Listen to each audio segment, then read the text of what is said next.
The eruption of Gaza solidarity encampments on college campuses around the world has been a welcome and unexpected shot in the arm for the Palestine liberation movement. In hindsight, the pot simmered on campuses for months before boiling over. Last fall, universities around the country suspended chapters of Jewish Voice for Peace and Students for Justice in Palestine on specious grounds. Supporters of Palestine were attacked by doxing trucks circling campuses and at Columbia University, skunk spray. Earlier this year, a new McCarthyist assault on academic freedom presaged a literal police assault on students and faculty daring to use that freedom. Many professors were fired or put on leave for expressing solidarity with Palestine, and Harvard's first Black woman president resigned for being insufficiently Zionist. On April 9th, a UC Berkeley law professor attacked a student giving a pro-Palestine speech at a dinner for law school graduates. A week later, the University of Southern California canceled the commencement speech of their valedictorian, Asnat Tabassum, after Zionists smeared her pro-Palestine views as anti-Semitic. Then a new Intifada was born. On April 17th, Columbia students established the first Gaza Solidarity Encampment. They set up tents on campus and demanded divestment from companies and institutions that profit from the Zionist entity, in addition to an academic boycott of Israeli universities and an end to policing on campus. The camp was smashed by the NYPD the day after it was erected, thanks to a cartel of billionaire bosses pressuring the mayor of New York. But instead of quelling dissent, the brutal police attack escalated it and multiplied it across 140 US campuses and 25 countries around the world at last count. Encampments spread as if authorities had thrown water on a grease fire. The proliferation of student protests caused by a harsh crackdown follows a pattern seen in Berkeley in 1964, Paris in '68, and many times since, South Korea in 1980, South Africa in 2015, and elsewhere. Expressions of gratitude and praise for the encampments poured forth from Gaza. Palestinians and campus activists exchanged messages with spray paint on the side of their tents, some pitched in Rafah refugee camps, others in Ivy League quads. One of Gaza's most cherished social media reporters, 25-year-old Wizard Bisan Oda, posted, "I've never felt hope like this, never." Gazans christened the movement within a movement the Student Intifada. The student protesters have demonstrated tremendous tenacity, creativity, combativity, and dedication to Palestine. In addition to encampments, protesters have engaged in sit-ins, teach-ins, street blockades, disruptions of graduation ceremonies, demonstrations at regents' homes, and building occupations, most famously, militantly, and lastingly at Cal Poly Humboldt. Some encampments grew to include libraries, medic and mess tents, Muslim daily prayers, Jewish Passover Seder and Shabbat dinners, and their own graduation ceremonies. The function of higher education is to reproduce ruling class ideology and prepare students to work for or manage on behalf of capital. Elite schools train those who will eventually run the state, media, and other important bourgeois institutions and corporations. The Gaza Solidarity encampments have exposed universities' specific role in relation to Palestine, to ideologically justify, materially fund, and profit from Zionism and imperialism. The fact that schools, and particularly Ivy League schools, have become breeding grounds for anti-Zionism and anti-imperialism poses a threat to the ideological and institutional reproduction of capitalism. The refusal of appreciable numbers of students to go along and get along is intolerable to the ruling class. The camps have also exposed bourgeois society's lack of respect for its own self-proclaimed values, its rights, and its institutions. Our rights to free speech and assembly depend on the content of that speech and the convenience of that assembly. Institutions of higher learning, supposedly dedicated to academic freedom, critical thinking, and the pursuit of truth, have brought in outside agitators with badges and guns to terrorize and evict students with six-figure debts that prove they belong there. USC censored their valedictorian, their best-trained student, to suppress her training, specifically her training in resistance to genocide, which was her minor. Universities have continued to romanticize and recruit on the basis of their radical history while trying to suffocate their radical present. The occupation for Palestine at Columbia was smashed on the 56th anniversary of the smashing of the occupations against racism and the Vietnam War at Columbia. The first obstacle faced by the encampments has been repression by police and school authorities. Over 3,000 protesters have been arrested in the US so far. In addition to directing the police attacks, schools have censored, suspended, and expelled student protesters and evicted them from their housing. When political horizons open up and radical change begins to seem possible, those in power leap into action and to re-narrow those horizons and reassert the status quo. Repression alone has limits and can backfire. A carrot and stick strategy that combines repression with minor, partial, God damn it. The first obstacle faced by the encampments has been repression by the police and school authorities. Over 3,000 protesters have been arrested in the US so far.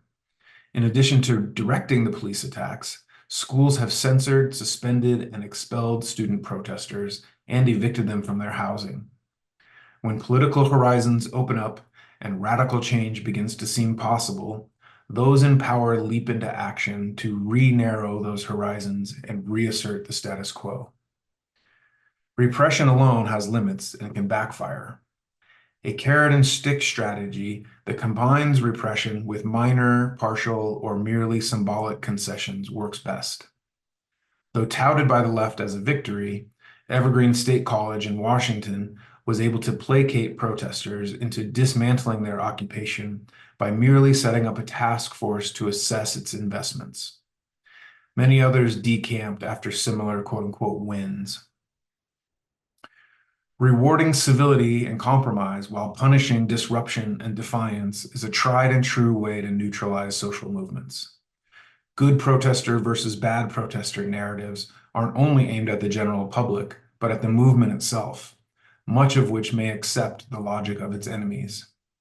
The outside agitator narrative, which asserts that only students and faculty are legitimate protesters on campus, has been adopted by many protesters, and it's been successful at undercutting solidarity, support, and the expansion of the movement. Vigilante violence has been another obstacle for the student intifada. Zionists joined forces with white nationalists and neo-Nazis to attack the UCLA camp with metal rods, planks of wood, fireworks, and bear mace, sending 25 students to the hospital. Police stood by and watched, then used the attack as a pretext to smash the severely weakened camp the next day. This melding of state and mob violence is a scaled-down version of the cooperative rampage that Israeli occupation forces and Zionist settlers have been on in the West Bank since October 7th. Gaza solidarity encampments around the world have been subjected to copycat vigilante attacks. Meanwhile, it is the encampments that have been branded as unsafe or even violent simply for their use of liberatory slogans. The Biden regime, bourgeois media, and the Anti-Defamation League have slandered protesters as anti-Semitic, even as Jewish activists have led the protests. Robert Kraft, billionaire football team owner and mega donor to both Donald Trump and Columbia University, bashed students with full-page ads in several newspapers. In addition to being attacked or co-opted by the police, school administrators, vigilantes, state officials, and the media, the movement has had to grapple with internal political limitations, including pacifism, reformism, electoralism, and respectability politics. Liberal identity politics and, quote, centering Palestine has served as a rationale to make protesters obedient, well-behaved supporters lacking a political stake in the fight. When each encampment was established, the immediate question was how to persist despite police repression. For many, the question quickly became how to persist despite a lack of police repression. For instance, after an early effort to destroy the camp at Denver's Auraria campus, police and school officials mostly ignored it, limiting its media impact and allowing the inherent difficulties of maintaining an occupation to do the job for them. In addition to Students for Justice in Palestine, Jewish Voice for Peace, the Palestinian Youth Movement, and various local groups and coalitions, many camps have been organized by socialist organizations with campus presences. These include Freedom Road Socialist Organization, mostly through their national front group, Students for a Democratic Society, and the Young Democratic Socialists of America. Though there have been reports of democratic discussion and decision-making bodies, the encampments have generally been run in a top-down manner by small groups of activists, as is typical of social movement activism. When Rutgers University agreed to some concessions, including to merely discuss the possibility of divestment, the decision to accept the deal offered by the administration wasn't put to the encampment itself, but made by the unelected leaders with the help of a few faculty advisors before the hundreds of people who made up the camp and the wider sector supporting them had the opportunity to play an active role in developing strategy for the camp. Some organizers have used exclusionary and opaque decision-making processes, fueled by security culture and sectarian desires to control and own the movement. In these contexts, despite comprising the base of the movement, all but a select and unelected few have been excluded from helping to determine its next steps.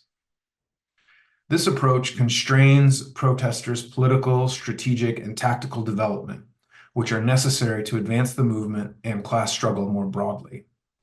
As a veteran student organizer from UC Santa Cruz explained, the best way to protect any illegal and risky action on campus is with hundreds or thousands of people who feel ownership of that, who feel like it's something we're all doing together. Few encampments have won much in the way of disclosure and divestment. Many university administrators have been able to get camps to disperse by promising to only discuss the matters. The Brown University and the faculty-led New School encampments pulled up stakes when their schools agreed to vote on divestment later in the year. Harvard agreed to discuss its endowment and reinstate suspended students. The University of Washington agreed to evaluate a proposal to divest from Israel, to be transparent, and examine the university's relationship with Boeing and other weapons manufacturers, and to waive tuition for at least 20 students from Gaza. Portland State University paused receiving gifts and grants from Boeing until it holds a forum to debate their ethics. Some encampments won promises to disclose sometime in the future. Northwestern University students ended their encampment after administrators agreed to disclose their investments and increase support for Palestinian students and faculty on campus. In Denver, Metropolitan State University agreed to disclose their investments sometime in the future, and the University of Colorado at Denver didn't move an inch. After Bard College students occupied an administrative building for a weekend, the tiny school in upstate New York agreed to disclose its investments, elect an investment ethics committee, and to challenge the New York State executive order that bans investments in companies that boycott Israel. The only disclosure that has been made so far was by the University of California school system, which disclosed $32 billion invested in weapons manufacturers and other companies targeted by students. The next day, they said they had no plans to divest. The Student Intifada's biggest victory was won at Ireland's oldest university, where a 5-day encampment convinced Trinity College Dublin to divest, the only actual divestment so far. The unique social position held by students provides both advantages and limitations to their ability to advance social struggle. Though far from the utopian bastions of intellectual pursuit they claim to be, campuses remain one of the few sites where left-wing ideas can be openly explored. And with fewer financial responsibilities than workers, students can be more inclined to rebelliousness and risk-taking. This context gives students significant power to ignite and expand movements, makes them more volatile and sensitive to shifts in the ideological climate, and puts them at the forefront of emerging periods of radicalization. But students cannot paralyze production. They lack precisely the structural leverage that Spectre Journal's overly optimistic assessment ascribes to them. Though they have captured the imagination of the world and revitalized the Palestine liberation movement, even the most successful and militant encampments have barely disrupted business as usual. Students can provide the initial electrical charge, but to shock the system, it needs to jump circuits and become a wider social crisis, ultimately at the point of production. The best example of this phenomenon was in France in 1968, when police repression of student occupations led trade union confederations to call for sympathy strikes that quickly turned into the largest general strike in history, and a wildcat strike at that. Echoing this dynamic, academic workers at the University of California are currently on an inspiring political strike that has taken up the movement's demands for disclosure, divestment, cutting ties with the Zionist entity, and the defense of protest. Alongside few material gains, the student Intifada has made significant ideological gains. At the end of the day, the demands are vital, according to a Bard College student protester. But what is most important about what happened here was the building of community around radical political education and building solidarity across class and across all backgrounds. While Marxists seek to sharpen the class lines rather than paper over them, the overall point is a good one.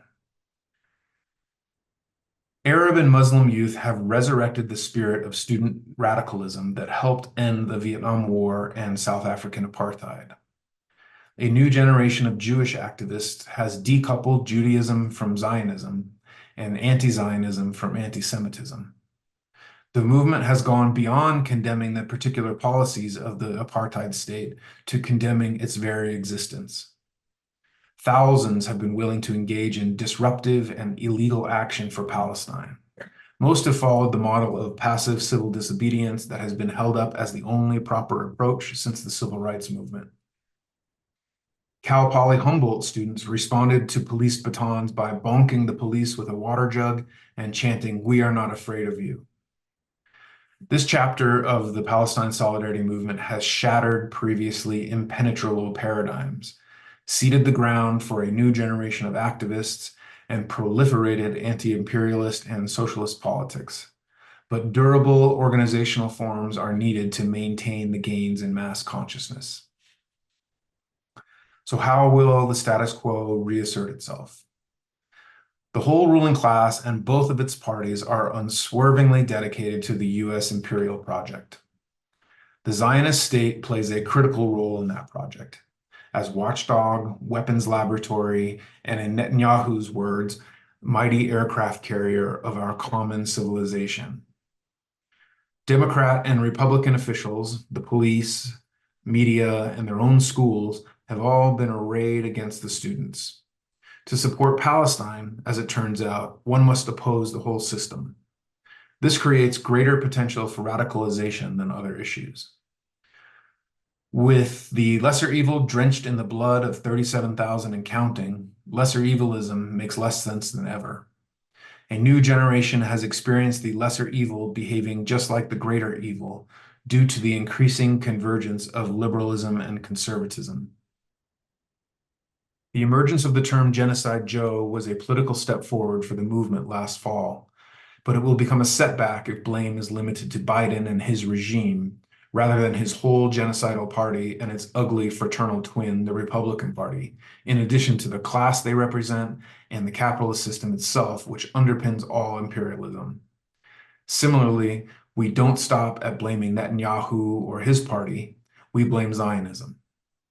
When Denver's Democrat mayor tried to appeal to the encampment his police had just brutalized, a member of the Denver Communists shouted him down with, "The Democrats are over." This unleashed the fury of the crowd, which admirably wouldn't let the mayor get another word out.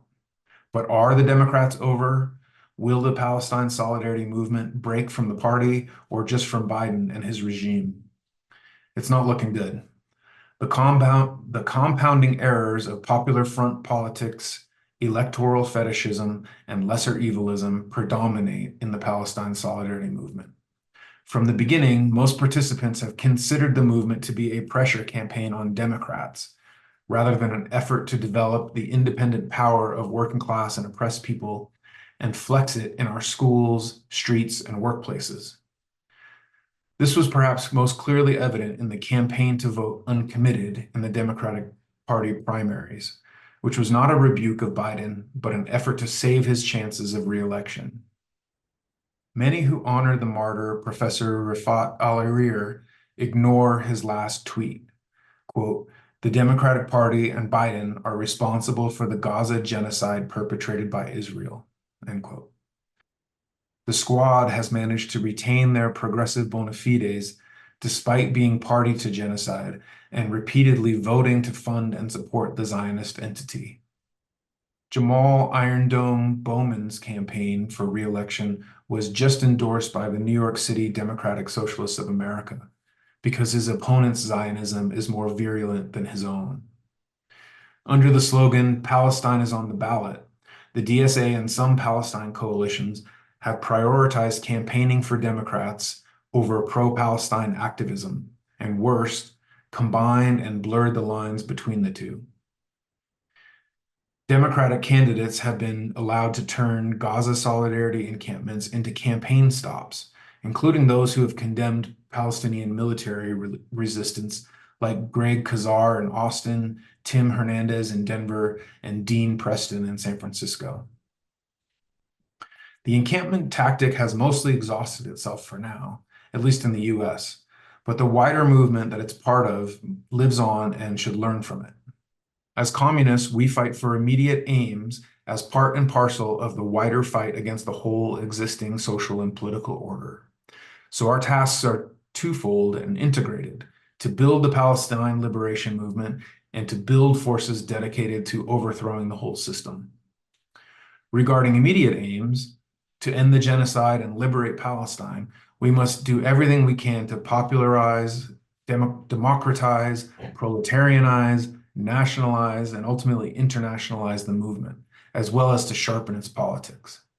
We must foster a democratic culture, tap into the greater social power of organized workers, and develop means of coordination at the local, regional, national, and international levels.